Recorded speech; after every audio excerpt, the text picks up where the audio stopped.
I am running for a commissioner seat on the Water Reclamation District. I brought my sign up here because a lot of people mispronounce it or misspell it, so when you see it on the ballot lower on the line, that's how it's spelled, C-H-I-A.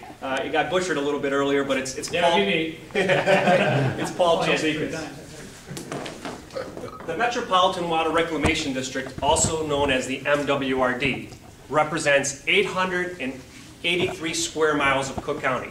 So it represents the entire Cook County marketplace. It handles all the wastewater and the sewer water that gets moved through the system. So anything you flush down the toilet, or when there's a rainstorm, it gets picked up by the sewer systems. That's what this district does. It is the 5th largest taxing district in the state of Illinois. Nobody knows this. It's a little secret agency that sits at the bottom of the ballot. But it's on your tax bill, and I know you've seen it. Please look at it. This 5th largest district taxes taxpayers about $1.6 billion. There is 9 commissioners on this board that run the district. I want to be one of them. It's been over 40 years since an opposing party has won a seat on this district. There has not been a democracy on the MWRD. Tim can probably vouch for it. Dan can vouch for it, who's been around in the marketplace and the political arenas. It is a difficult district to win, and I need your vote to get me in there. I am the sole endorsed candidate by the Cook County Republican Party. When you get out there and vote, it's going to ask you to vote for 3 candidates. There's nothing wrong with bullet voting for one guy. If you believe in my message, you check my website out. I'll tell you a little bit about me before the night's over with. I would like that. It buys me more votes. Don't let the poll watchers tell you you missed 2 votes. You can vote for one person and walk away from it. A little bit about Paul Chialdikas and what he can do for you as taxpayers. I'm 44 years old, I'm married, and I've got 3 young children. And it's important for you to know that, because something my dad always told me when he immigrated here from Greece was, the only thing I give you is your last name, and that's Chialdikas. And if I prove my kids wrong by doing something dishonest and not representing the taxpayers properly, I ruin my last name. I've got 18 years of executive experience running multi-million-dollar companies. And most recently, I bought my own small business here in Cook County. I gave up the professional life so I can stay home and watch my kids grow up, go to their soccer games, baseball games, and basketball games. It was a major sacrifice, but I believed in my family and I wanted to do it, so I bought a small business in Cook County. But buying this small business in Cook County has also given me the chance to understand how the taxing system works on the business side. And I gotta tell you folks, it's terrible. It's terrible, terrible, terrible. Tim mentioned it, Liz mentioned it, Congressman Roscoe mentioned it. Businesses are leaving.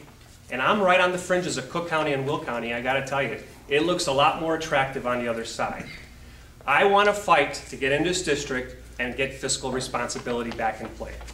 I want to find ways when I get on this district to lower the taxes for you. You shouldn't be paying the enormous fee that you're paying to have the shit, excuse the way I say it, that you flushed down the toilet picked up and get charged that big of an amount on your tax bill. And the sewer water. And I also want to work really hard to figure out this flooding situation that is going on in Cook County. The Deep Tunnel Project, I know most of you are aware of it. This district is responsible for it. It is not online. It's picking up the water that was dug. There's tunnels underneath us right now as we speak that picks up rainfall. The reservoirs are not online, and they're not going to be online for another 30 years. So we're going to continue to flood. And the question I raise to the current board members is, why has it taken so long? They've spent billions of dollars building this district, this deep tunnel project, but it doesn't work. It floods. And some of you may have flooded in this past July rainfall. It's bad. It's not good. So I want you to know that I'm going to get in there and fight for that and figure out a way to get all these contracts and figure out what's going on in this little district that's been controlled by one-party rule for the last 40 years, and why all these patronage jobs and these patronage contracts are being handed out and is dragging out. I understand how to balance a budget, and I understand how to read a profit and loss statement. And that's important because these 9 board members have to vote on how to spend your money. And if they don't know how to budget or read a profit and loss statement, what good are they to you? I understand the pain. I own a small business. I know what it feels like to sign the front of a check. And let me tell you, it hurts. I used to remember when Fridays came along as an employee, and I used to be excited my paycheck was coming, I was going to run to the bank. Now I'm the employer on the other side signing the front of it, and I got to tell you, it hurts. It hurts especially in this economy, and we're getting taxed to death, and they're finding more innovative ways to tax us. I tell you about my budget experience because I'm also an elected official in the Village of Lamont. I was elected about a year ago as village trustee, and prior to that, I was a 5-year commissioner for zoning and planning. And I got to tell you, we're very frugal in the Village of Lamont. As the mayor mentioned earlier, or I'm trying to think who mentioned, things can happen really fast on smaller districts. You make one mistake and you'll feel it really quick. And I am proud to say that in the Village of Lamont, we've managed to hold our budget in line, even with all the stresses that we're getting from the state of Illinois, holding back money. We've got backup plans to backup plans if something happens, and I'm part of that group. And I work on that group with both Democrats and Republicans, and we work together to make it right for the taxpayers. And I want you to know that is how I will represent you once you elect me to the Metropolitan Water Reclamation District.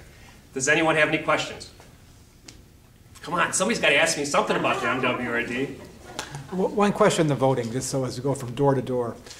If you're bulleted, does that give you 3 votes? It's like giving me 3 votes. Okay, so it's like a school board, right? Yeah, it's like a school board. Okay, so if it gives you 3 votes, because the Democrats, they'll split their votes among. Right. Okay. And let me tell you some other things too. The candidates that I'm running against, there's 3 Democrats and there's 3 Green Party candidates. I know a little bit more about the Democrats because I've ran around in different functions and I've been able to meet them. The one candidate, Barbara McGowan, has been in there for 24 years. It's time for her to retire. She's not thinking in new, creative ways to be fiscally responsible for us.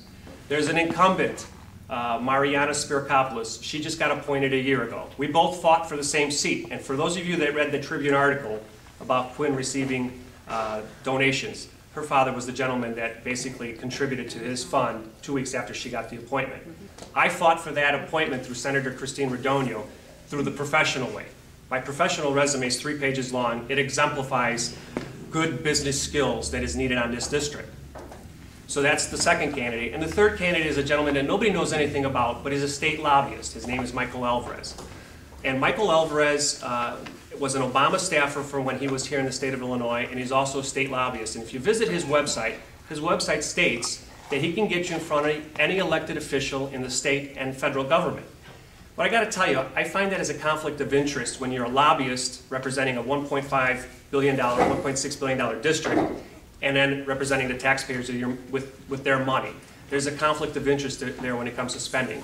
And I've also been told that he's also Dick Mell's godson, so the same guy who brought us Governor Blagojevich is now bringing us Michael Alvarez in his district. So something you ought to know, because they don't share that in the papers, and it's important. I know there's questions in the back. I don't know if you can answer this one. I'll do my best. I'm in small business.